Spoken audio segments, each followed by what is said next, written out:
dissolution is started by completing a petition for dissolution. That document is filed in the clerk's office at the court along with payment of a filing fee. You and your spouse can file the petition together, and if you do, you are called co-petitioners. If only one person completes the petition, that person is called the petitioner, and the other party the respondent.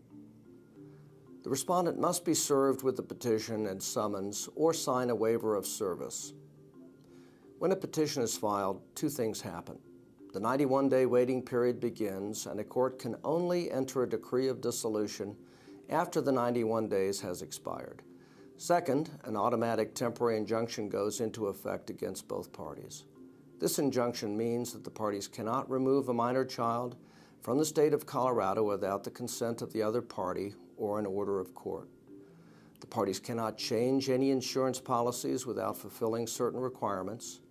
The parties cannot transfer, dissipate any marital assets except by agreement or except for reasonable and necessary expenses. And the parties cannot interfere in the peace of the other party. If you do not have attorneys in your case, you are responsible for completing all the paperwork for the court. When you file your petition along with an information sheet, the court will provide you with a list of other documents you must complete. These include a sworn financial statement, a Rule 16.2 disclosure certificate, and a separation agreement, which divides your assets and debts and provide for maintenance, which used to be called alimony. When children are involved, you need a parenting plan, child support worksheet, a support order for child support, and/or maintenance. The final document you prepare is the actual decree of dissolution, which the court will sign.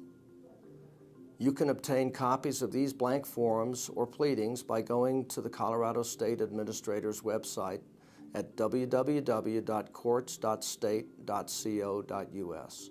After the petition is filed, you will receive notification from the court about any documents needed to be filed. You will be given an appointment for your initial status conference with the court. If there are disputes about temporary support and assets, the court will schedule a temporary orders hearing. If there are children in your case, you will be required to attend a special class that discusses parenting after divorce issues. After all the necessary documentation has been filed with the court, you will be notified of a final hearing date for your permanent orders. You will either be given a trial date or a non-contested hearing date if you and your spouse have settled all your issues. It is very important for you to appear at any scheduled hearing, and if you need to ask for a continuance of your hearing, you must contact the court as soon as you know about this circumstance. Your continuance may or may not be granted by the court. We know that this discussion appears complicated at first, so you may want to print out the forms necessary and review this video several times so you understand the process better. Thank you.